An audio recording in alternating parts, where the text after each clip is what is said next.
Oh, these are the people that aren't here. Right. I see. Hey, Chris. Can you hear us? Hi, Amanda. Hi, Rory. Chris Cox here with the tour. Can you guys hear me okay? Mm-hmm. Excellent. All right, well, to maximize our time, we'll go ahead and jump right in. We have some members of the press from the UK and Ireland on the line. We'll get started with Phil Casey of the Press Association. Feel free to come off mute and on camera to ask your question. Thanks, Chris. Hi, Rory. Thanks for your time as always. Thanks, Phil. Two tests of your memory, if I could, please. How much confidence do you take from the way you finished winning this tournament in 2019, the last 4 holes in particular, and also your memories of Tiger's Masters win in '97, please? I know you were only 7 at the time, but I think you probably would have been watching. Yeah, I would have been. So yeah, I mean, I think to close out this golf tournament the way I did in 19, the birdie on 15. And then, just to hit a shot like that out of that bunker, and then the birdie on 16 to hit that drive, hit a very solid iron shot into 17 and make 3 there.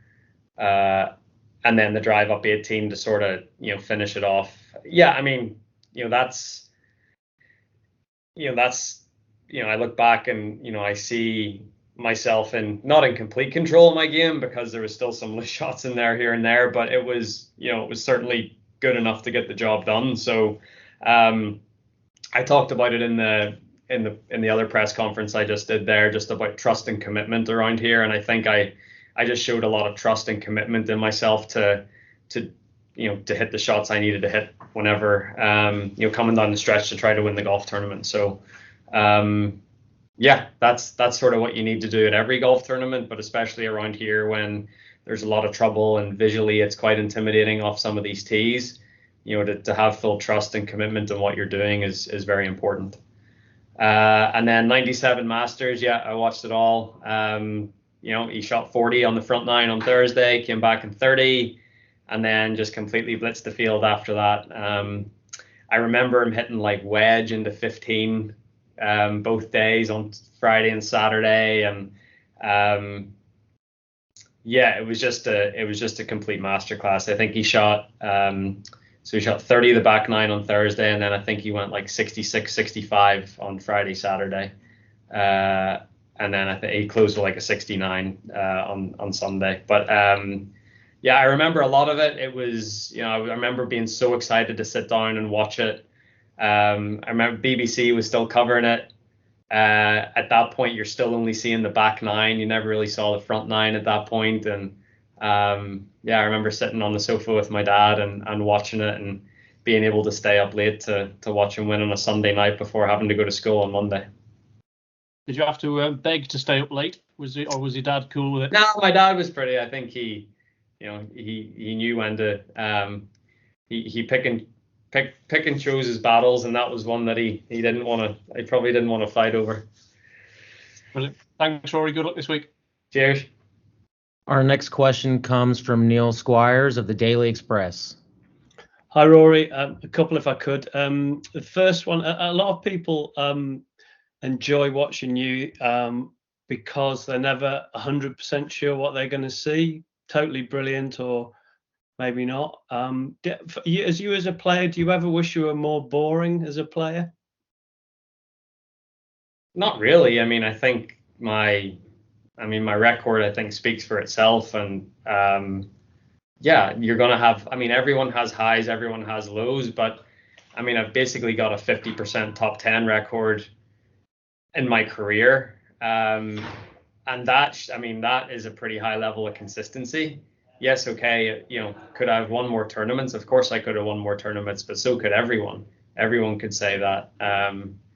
And sometimes you need the lows to learn about, what you need to do to go forward. I've always welcomed those low times, because that's where growth comes from, and that's where improvement comes from, and reassessing where you are. So I feel like in life you need those low times to sort of figure out, okay, this is where I am, this is what I need to do to go forward, and then you just you keep trying to go forward. My other one, it just obviously there's an incredible prize fund this week up again. Do you think golfers are fairly remunerated? Do they earn too much? Where are you on that? I mean, I think we're paid as much as people are willing to pay us, I guess. I mean, that's, you could say the same thing about footballers or any other athletes. It's like, you could argue that they're paid too little or too much, but, you're only worth what people are willing to pay you. So, I'd say at this point we're pretty fairly, we're fairly paid. I mean, the top guys earn a lot of money, and I think that's right. And, even the guys that are, not at the top, they still earn a really, really good living. And, I think it's a good structure. And when would be the last time you'd have thought of money on a golf course? It's been a while. I mean, at this point, it's not about that. But I mean, I think when the conversation turns to it, so like at the end of the season, you've got these FedEx Cup bonuses and stuff. It's in there, but at the end of the day, you're just trying to win a golf tournament, and whether that pays you whatever, $1 million or £1 or whatever it is, it's about trying to win a golf tournament. So it certainly doesn't enter my head. Thanks, Rory. We have time for a few more. Let's go to Bernie McGuire of the Daily Record. Royce, hi. Thanks for doing this extra bit. No worries. I just want to ask you one question, and you've been asked this a couple of times already tonight or today. In the bigger picture, what has Tiger Woods meant to the game of golf? Not totally everything, but I think the game of golf's going to outlive us all. But there's certainly players in the history of the game that they leave their mark more than others, and Tiger's left more of a mark on this game, I think, than anyone else in the history, especially since golf has become a profession, and professional golfers have become sort of bigger. So I think the fact that he is a person of color, and what that brings to the table in terms of golf being a more acceptable sport to play if you're from a certain ethnic background. I think that has been that's left a huge mark on the game. I certainly think the game is more diverse because of him, and just his play in general, and the excitement that he created around the game of golf.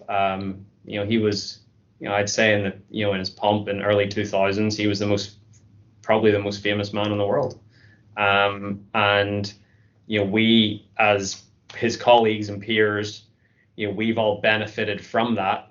He made golf, professional golf at the highest level, a very, very attractive thing to be involved in. So, TV paid more, sponsors paid more, and then all of a sudden his peers and colleagues and other players were getting paid more because of that. And I think we all have to be very thankful for Tiger Woods and when he came along, and we should all be very fortunate that we played at a time when that he was around, because we've all benefited from him.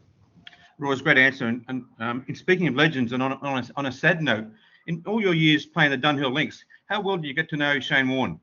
If you got to know him well. Yeah, I got to know Shane very well, actually.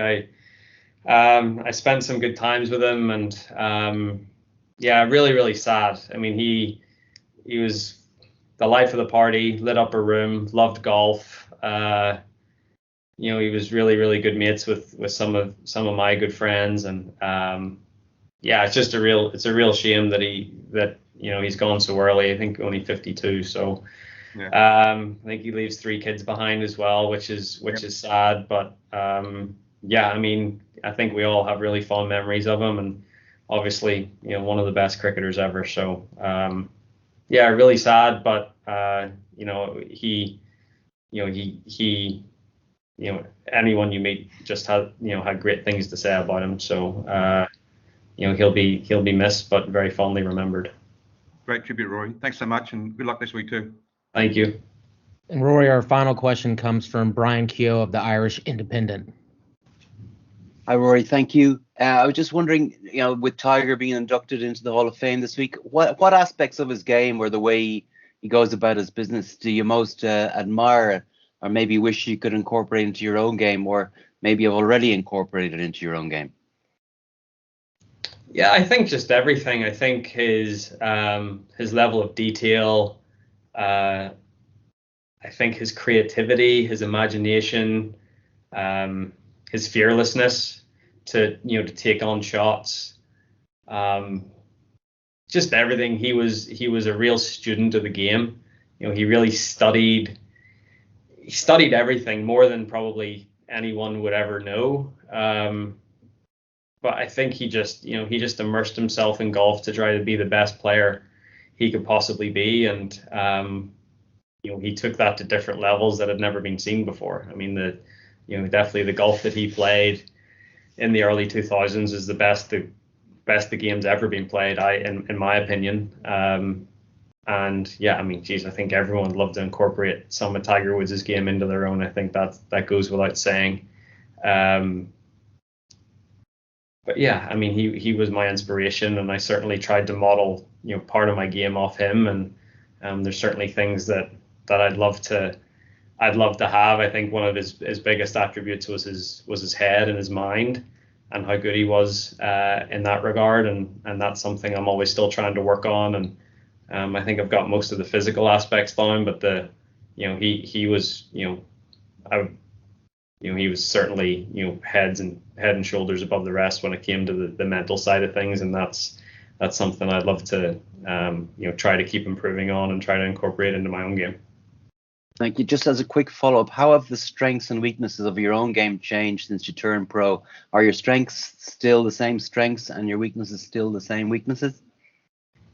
I think I've picked away on my weaknesses quite a bit. I'd say the one big weakness that I had coming out was probably my putting more, but my putting's been, I've been consistently pretty good with my putting now for a few years, I feel. Like we're all going to miss putts, and we're all going to, miss putts that we think we should make and all that. But I think consistency wise, I've been a lot better. But yeah, the strengths are still there. I've always driven the ball well. I've always, been able to hit long irons well. So yeah, I mean, I've tried to pick, you sort of have to, I think in this game, you have to keep your strengths as strong as possible and certainly not neglect your weaknesses, but, you just sort of chip away at your weaknesses. But, everyone's got foundations in their golf game which make them great. And I think I realized that from a pretty young age. So I had to make sure to keep the strengths as strong as possible and then just sort of try to chip away at the rest of the stuff. Because if you start to neglect what makes you great, then you sort of go nowhere. You see these guys that, are really, really good players and maybe rely on their wedges and their short game. And then they try to hit the ball longer and they start to really try and work on that, but then they sort of neglect their strength a little bit. Then they sort of end up in no man's land. And I've tried to always try to steer away from that because that, you can sort of lose your identity a little bit when you try to go down that road. Thanks for that. Play well. Thank you. Thank you. Thank you, Rory, and best of luck this week. Cheers. Thanks. Thanks. First time. Take care. Thanks, Rory. Thanks, Chris, for organising I'll that. send Very along good a of you. transcript momentarily. Thanks, Chris. Thanks for sorting. Cheers. Thanks, everyone. Okay. Yeah, thanks, Chris.